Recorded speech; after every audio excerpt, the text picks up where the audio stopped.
Dead Draw Gaming. Like no one ever was. Hello, and welcome to Madison, Wisconsin Pokemon Trading Card Game Regional Championship. We are here in America's Dairyland, Wisconsin, USA, bringing you some action starting in Game 2, actually, of Round 1. We have, who do we have today, Jeff? So we got two great players, recent regional winner Xander and Tyler Lersch, both piloting different variants of Buzzwole. Both very unique. Incredibly propped up with all these new cards from Forbidden Light, making people kind of reevaluate what they can play, reassessing how much psychic weakness actually impacts their game plan, and adjusting accordingly. So here we have them shuffling up again for Game 2. So Xander won a quick Game 1 after Tyler had a suboptimal start and decided to scoop it up, save himself some time to go into 2 full games, maybe try and win the match. And yeah, like I was just saying before, Xander is just coming off on a success to the season currently, and we have two very unique Buzzwole decks in their own right. Xander's pulling a more 90x base version with the heavy of the brand new Forbidden Light Buzzwole, where Tyler is kind of more traditional. Yeah, so Tyler went all in with 4 Max Elixir, which was kind of the count we're used to seeing in these Buzzwole decks to really power out a heavy-hitting attacker. Xander, on the other hand, trimming down to 3 Max Elixir, going with 1 more Beast Ring, and really trying to leverage the prize trade with that baby Buzzwole. Yeah, with the Beast Ring, like flip-flop there, it kind of gives a little more instances where in a late game, or mid-game I should say, just set up more of those baby buzzes. They're very heavy with the 30 HP, and actually make a huge difference here in this kind of Exactly right. Something to keep in mind is there's a lot of cards in both of these decks that are reliant on how many prize cards your opponent has left, or and that needs to be taken into account when taking these knockouts. And I think that's the theme of the Forbidden Light set, is a lot of different cards that base their effects off of your prize. From these examples we have Beast Ring and also Beast Energy. Yep. So what we're going to see here is a lot of mitigation of when prizes are taken, trying to stay a minimal amount of time in what we'll call those wheel turns, where the Beast Ring is on, a baby Buzzwole can sledgehammer for that 120, plus all the bonuses that DNC provides, maybe even a Beast Energy, Strong Energy, etc. Absolutely. We see the players just trying to get a little setup going here. There was a mulligan on Xander's side. Tyler, I believe, is getting his setup going as well. But going on with Madison right now, it's round 1. Really excited to get this tournament going, get this tournament started underway. Very excited to actually be on the casting team here with Dead Draw Gaming. Very happy to be here. A lot of big things going on here in Madison this weekend. If only we could get a game of Pokemon started for our viewers that have joined us so early in the morning, or I think I saw from Australia, 11 p.m. at night. 11 p.m. at night. We got some dedicated people for the Pokemon TCG. Exactly. Get your coffees, get your energy drinks. We're going to be here all day. Looks like a DNC start for Xander. Tyler Lersch coming up with that key starter, that Buzzwole. And it's perfect. He actually hits the Rimmerray without having to get the access to Brooklet Hill, so it makes it a lot easier. You can actually grab other more of his fighting basics now. There we see a little a little bit of a Max Elixir action here. Might not see that come down on a Remoraid. It's not a very useful cut, and I don't think it's a bold move. we're going to be drawing 6 here. An early in, obviously Tyler not going to expend that Max Elixir, going to keep that resource for later in the game. So, Jeff, if you're Xander here, how are you going to try and set up your board to be able to retaliate from kind of what is the optimal start from Tyler? I mean, honestly, Xander is kind of in a great spot. Game 1 went completely in his favor. Tyler scooped really quickly, knowing the Buzzwole mirror match is, a little bit strenuous, and his hand was not optimal. So I think Xander here is going to kind of just load up a bunch of baby Buzzwoles and slow down that prize trade for Tyler. It's kind of forced him in a position to be a little aggro and maybe attack with this bone Buzzwole. Kind of see what Tyler plays here, but Tyler able to set up very nicely after that N bench 2 Pokemon and be able to Brooklet Hill for, I believe, his own DNC Prism. Really getting a full setup. I think in his hand is another energy, or excuse me, N energy and an N. So he's got that draw support for next turn. So sorry about that. A unique thing now with the Buzzwole variants and the flip side to the previous format before Forbidden Light was released, the new Rockruff. People were kind of, the old debate was the Rockruff promo or the corner Rockruff, and now everyone's like, you know, we're gonna throw those two aside and get the 70 HP Rockruff, which is actually really good for the current format. Exactly. There's a lot of buffs, especially in the Buzzwole deck, that makes 60 an incredibly easy number to hit, meaning that that extra 10 HP might come up, and it might come up in a very relevant fashion. Plus, you can't jet punch it on the bench twice for that knockout. It's perfect, yeah. The little insurance there in the HP allows you to attach that energy also without being hit by Tapu Lele DCE play, which people are kind of hindered on when you had the 60 HP Rockruff. Exactly right. So we are here, we're seeing Xander use Brooklet Hill to pull up his own Buzzwole. Definitely going to be kind of the jet punch wars here. Ultra Balling for Sycamore, or excuse me, Ultra Balling away a Sycamore and a Fighting Energy, which leads me to believe he's got at least another one in hand. And he also has a Tapu Lele in hand, which obviously gets him a draw support if he needs it this Well, he's turn. either going to do a draw support or he's going to get a Guzma here to get his Diancie out to active. So in this mirror match, Diancie is really crucial to, you know, hitting those big numbers with and without Jet Punch. So having that active right now is really in favor of Tyler, but if he's able to get that out of the active and start slowing setting his Buzzwole, I think we'll be in a good spot for Xander. And just Sycamoring away that Tapu Lele, not going to put that liability on the bench. Drawing 7, Floatstone, second card we see there. He's got a Beast Ring if he gets behind, and I think that's a Baby Buzz, last card there. Xander is going to be able to really put on this early pressure, get that first Jet Punch in, and start spreading that damage around to set up key knockouts later. It is to note that Xander is playing 3 of the new Baby Buzzwole. Yes, and going back to what we were saying before, this 90x type version of the deck, I feel is a little bit more favored in this particular matchup, which is what we're going to see here shortly. What I'm curious is where he's going to put the Jet Punch at, and I know he was going to go for the Diancie to take away that 30 damage for later on, or 20 damage, sorry. We'll go pressure out Rockruff. Looks like he decided to pressure the Rockruff here, maybe try and get it off the board before it can Bloodthirsty Eyes. I think here we're going to see who's able to leverage their Octillery and their Diancie Prism for the majority of the game. Clearly the draw support important from your Pokemon, a mid to late game. And the Diancie Prism really getting you ahead in the damage race if it stays on the board too long. This Buzzwole mirror match is very unique because you could almost get punished for taking the first knockout. Because, once you take that first knockout on the Buzzwole GX, you go to those 4 prizes, you now activate Beast Ring to immediately set up another Buzzwole. Exactly right.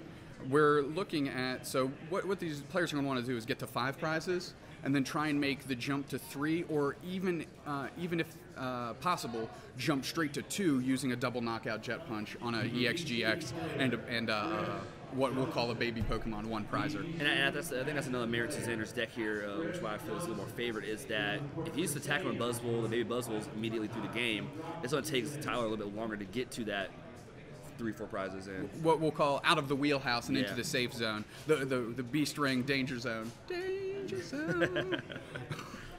We see Tyler playing an Ultra. Low-hanging fruit, we take those here. It's early in the morning, we'll take our wins where we can get them.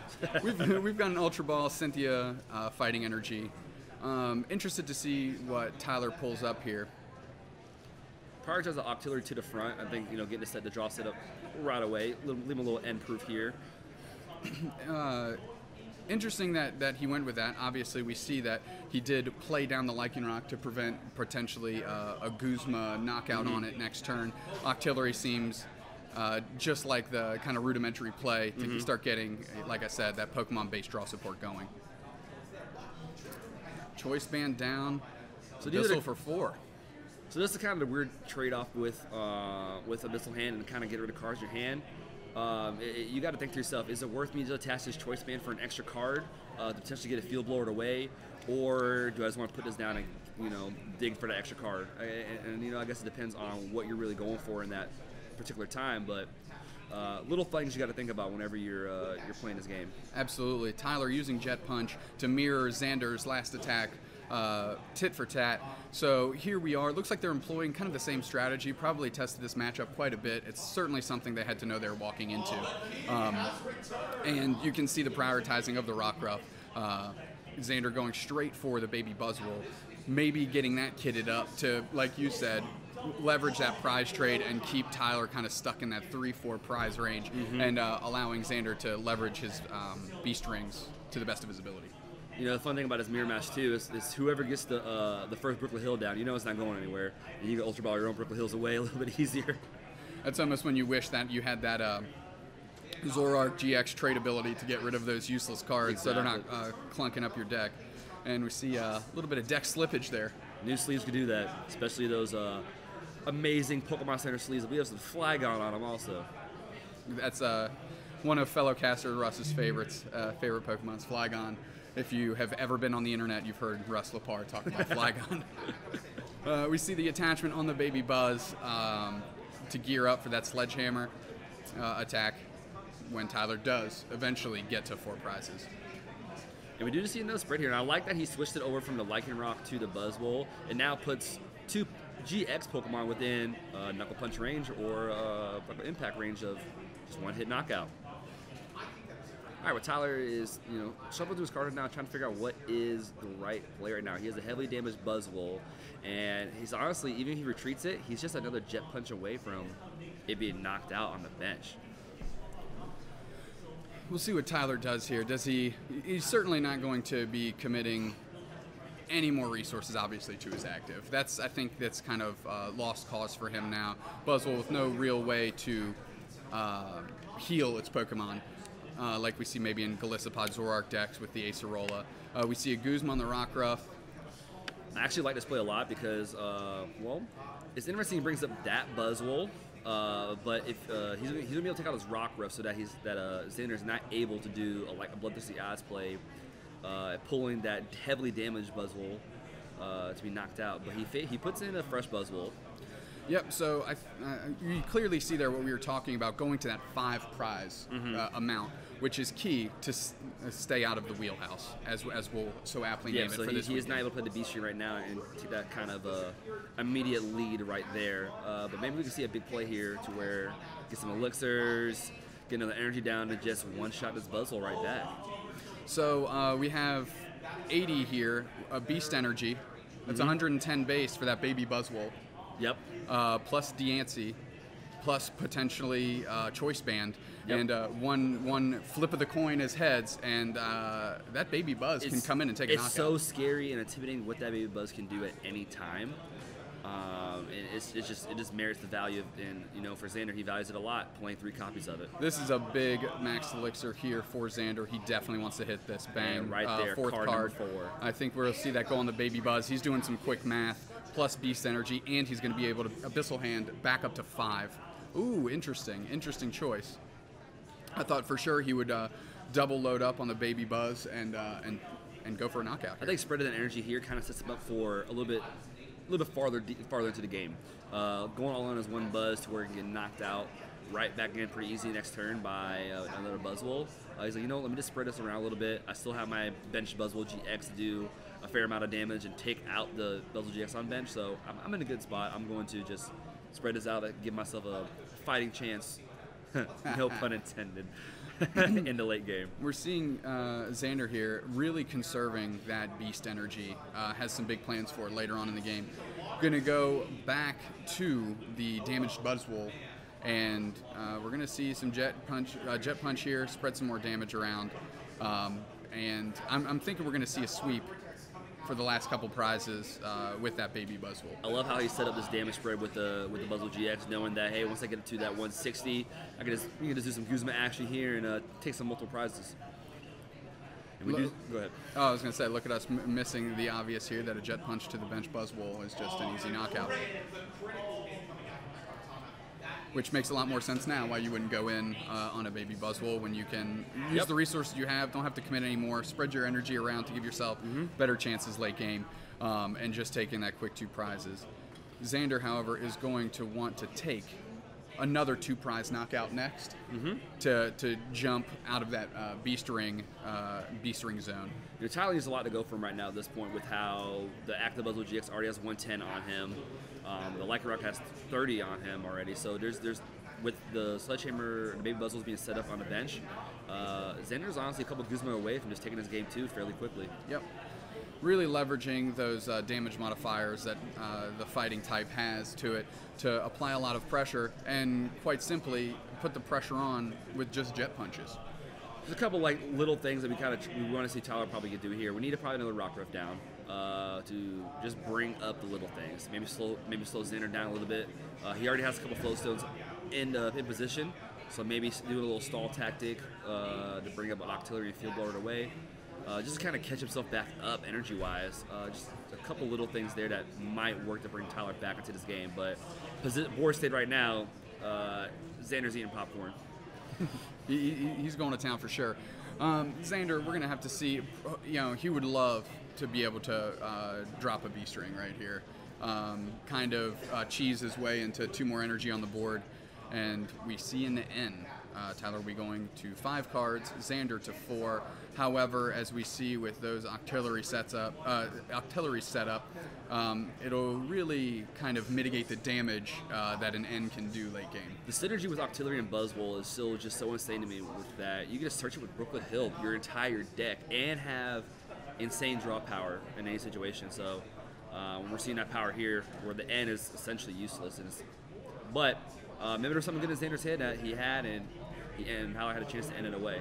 Well, we do know that Xander did have the Beast Energy, which is a 1-of. I think that's 2 Guzma in Xander's hand. It is, and that is a path to victory, as you mentioned before.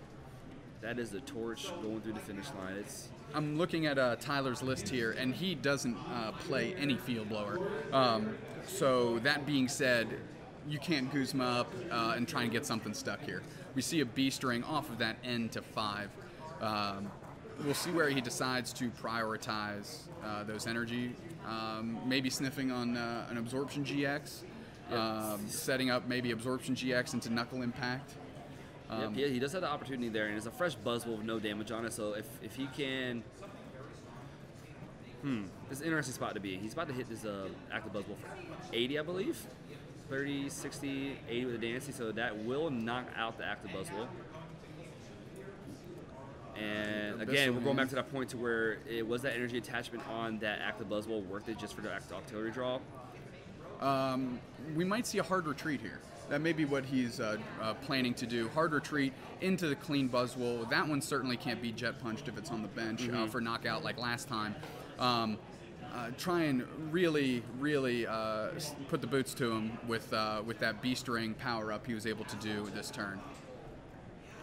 So with Xander being at the 4 prizes, Baby Buzzwole's Sledgehammer effect does come in, and he's able to knock it out with a solid 120 to put him at 3 prizes. No coin flips needed. Still holding on to the Buzzwole GX on the bench. 1 attachment away to use. Absorption a little less strong now. However, Knuckle Impact can definitely put in some work. So Xander's doing a Brookwood Hill search here, just to kind of see, does he have the last piece of the puzzle he needs to seal the deal in this game? Doing a quick search, it's always, a good decision to just search with your deck consistently to figure out what you have left and what resources you have left to get to. Choice Band's going to be nice here if he wants to slap that on a Baby Buzzwole. And, we do know from the last end that he does have Guzma, so this might be the turning point of the game here. Then the decision here is he going to put the strong energy on the second Buzzwole and just kind of spread the love around, or is he going to go all in on 1 currently and just Guzma for the quick knockout? So we look at the damage modifiers here: 30 plus 20, 50, plus Choice Band 80, and that Buzzwole on the bench is 110. So let's go ahead and knock that out now. Perfect. I don't have to commit that 3rd energy to 1. I can just take that knockout. Interesting. He pulls out a Diancie with the Flowstone. I guess because there's no reason not to.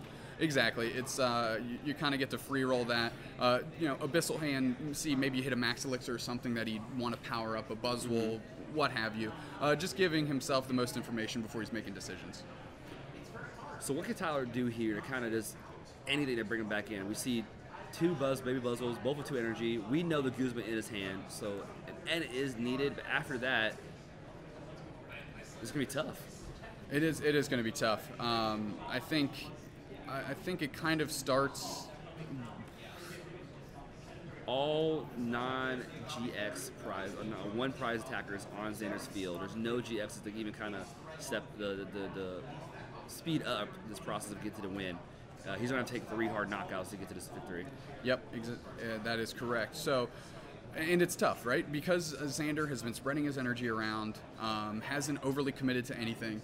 However, using all those damage modifiers to maximize the impact of every attack he's announced this game, he's been able to put himself in a position where he's 2 prizes away. He's got 2 attackers set up that can deal massive amounts of damage, and really puts Tyler reeling because he has no 2 prizers on the other side.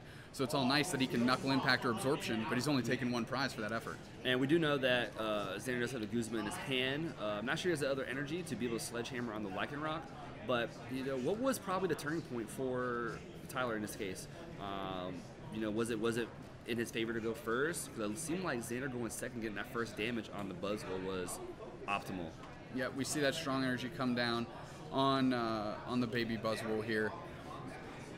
So we do the quick maths here. We got 80, 20, so 100, 120 with that second strong energy. Then you see another 20, so that's 140. And I guess we got to flip, what, 2 heads then to knock out the Lycanroc on the bench? Yep. Lycanroc on the bench. 2 heads gets you the Buzzwole in the active. So I think what we want to see here is another choice, man. Just 1 less heads, make it a little easier on them. No, there's no Guzma play now, but we can go after that. We can go after the active Buzzwole GX. Yep, 190 is effectively the same as 180, which is what's on that Lycanroc right now. The damage modifiers stack up the same way. The amount of head flips, we need Beast Energy right there, but he already attached the Strong for turn, if I'm not mistaken. Yeah, that's correct. So I think right now he's probably just going to Ultra Ball to get rid of some cards. And then we will just make it more end-proof, essentially. Yes. Get rid of cards in hand. Double Octillery, getting rid of, key as we mentioned, that Brooklet Hill that's kind of just stagnant in his hand because Tyler played 1 first. So we'll see. I think it's just a matter of time before Xander closes this one out with all of his Abyssal hand action, refreshing his hand, being able to discard dead cards. Probably will go and just go on ahead, play this Max Elixir, just to, again, like you said, make himself further end proof. I don't think that's his route to victory right now. He just wants to get it out of there. Yep. If he hits it, great. If not, eh. Oh man, he really hit it. 2 out of the 6 cards. He's just setting up immediate boards right now. You know, he hasn't played a Beast Ring this game, and it looks like it just didn't matter. It didn't matter, exactly. And we're going back to what we were speaking of in the beginning, to where these non-EX attackers are coming into play heavy for Xander, and showing him why this is such a good call. The baby Buzzwole is obviously incredibly strong. Xander proving that, playing 3 copies in his deck today. Really saying, you keep your GX, we can go in with Swing Around. Flipping violently. We hear it rattling. He got deep with that die roll. Table shake. Dice so heavy, shaking the table. Here he is. Welcome back. On that dice. That's a tails. That's a tails. So 140. Let's see how good we are at math. And by we, I mean you.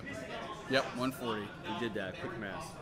So over to Tyler's side, I think, we will see probably a definite knockout on this active Buzzwole, but the return knockout is inevitable. So probably a hard retreat here in an end if possible. But with 2 Octilleries out, I do not see Xander not getting to the route to victory. Yep. Especially with Xander hitting that Max Elixir, putting it on the baby Buzzwole. He's just got a single prize attacker that can step up and hit 50, no problem. And 190 minus 140, 50 on the nose. It shows the merit of some of these players that they're able to set up so many turns in advance. He had those jet punches to put that exact math for a swing around with just 80, with just a no strong energy, and just a lot of different plays that he could set up with just by setting up jet punch. What I believe the turning point in this game was, and ironically enough, it was the one thing we missed, was the jet punch knockout on the benched Buzzwole. Yeah. In that case, you got to think, what was Tyler protecting it from if we could get knocked out by a jet punch? Well, there was a point earlier in the game where I was curious why he just didn't bring up the damaged Buzzwole for that reason, to not get knocked out on the bench and setting up a second attack. So I believe he just would have brought up that 160 HP damaged Buzzwole up. It would have forced Xander to hit a Buzzwole on the bench for less damage. That Buzzwole will go from 110 to 30 damage on it. So that could have been a solid turning point there as well. with all these damage modifiers, you really got to put a premium on what Pokemon you actually have in your active to mitigate the amount of damage that's being put on it. Tyler hitting a couple max elixirs, stepping up with his own baby Buzzwole, and really just looking to fade the Guzma at this point. So 80, 100, one turn down, so one heads, we'll be able to knock out this Buzzwole, which actually is a big deal. So currently that Buzzwole on the bench has 50 HP left, and actually if Xander has a Guzma, that is game, because Diancie does the 50 damage. Yep. Oh, Beast energy doesn't matter. Yep, and there it is. Baby Buzzwole putting in a lot of work in that game. Did his push-ups this morning, and he came in running the table. We can really see the leverage of those new cards. Baby Buzzwole doing work. Jet punches properly spread around allowed Xander to swiftly take that win.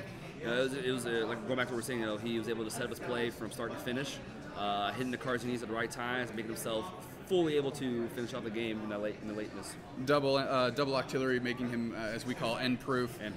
Really minimize the amount of time he was spending in that B-string zone. Actually didn't play any copies that game. Like I mentioned before, it didn't matter. So, Wrestling once we're done with this match here, clean it up there. We'll have an interview with Xander about his victory, and we'll come back to you guys with that shortly. Thank you.